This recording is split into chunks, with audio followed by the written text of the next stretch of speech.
So it seems like, people are pissed off that Ryan Coogler got ownership of the movie that he wrote and created. I think this is the most important aspect of the success of Sinners. It has been reported today that Warner Brothers film chief Michael D. Luca defends the deal to give Ryan Coogler the rights to Sinners after 25 years. It's not a make or break thing for a studio or the industry. It was a competitive situation. Ryan himself went on record saying he was going to get it from somebody else.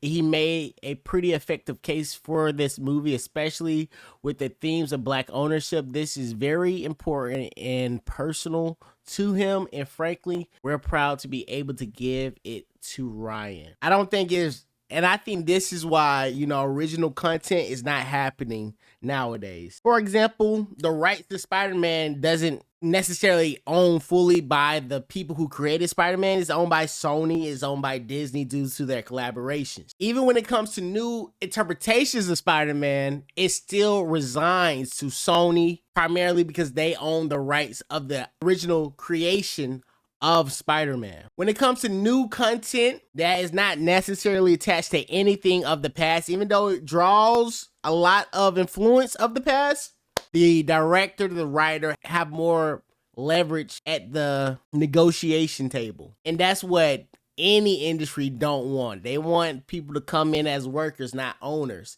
The Hollywood Report spoke on it. It wasn't to give Sinners the flowers. It was kind of them pitching themselves to be higher figureheads within the Warner Brothers ecosystem.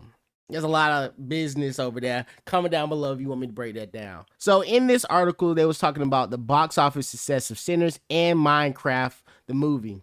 Even though, Sinners pulled in $48 million domestically, it was original content, and that is just the beginning point. The fact that, they added 2 post-credit scenes in the movie, you already know they're thinking about sequels, aka trilogies, as well as spin-offs from all over the place. It's so much possibility with that IP because it's original content. And even though, Minecraft was a movie based off of a video game, it was the first movie, and it kind of broke the internet in a way of how social media grabbed hold to it. So all of these little small beginning blocks that people want to focus on, they're not really taking into the everlasting effect. He later on spoke on Sinners again, saying, meanwhile, it's still sprung by the Vulture piece, which questioned the decision to allow Coogler to retain rights to Sinners after 25 years, a clause typically reserved for Tarantinos of the industry. So this is not the first time somebody got this type of deal.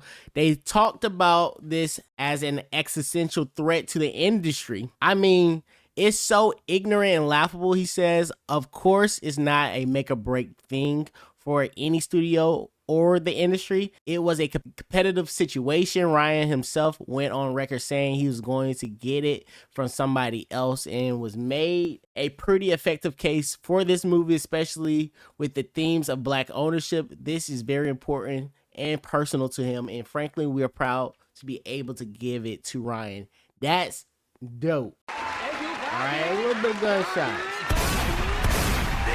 So it seems like, people are pissed off that Ryan Coogler got ownership of the movie that he wrote and created, even though he was financed from a studio head, ahead of most typical directors. And I get the gist. Maybe some people feel like, Tarantino earned it due to how much work he done put out. And I'm not saying Ryan Coogler is a scrub. I think he's almost in the prime of his career. Saying a lot because he has so many films to come out since Fruitvale Stations that are major hits. And right now he got 7 projects coming to fruition. So he's nowhere near done with his career path. And then Ryan added this thank you letter with a picture of his family and some cotton in the corner. I don't know where he's trying to go with that. I think he's getting a little bit too deep.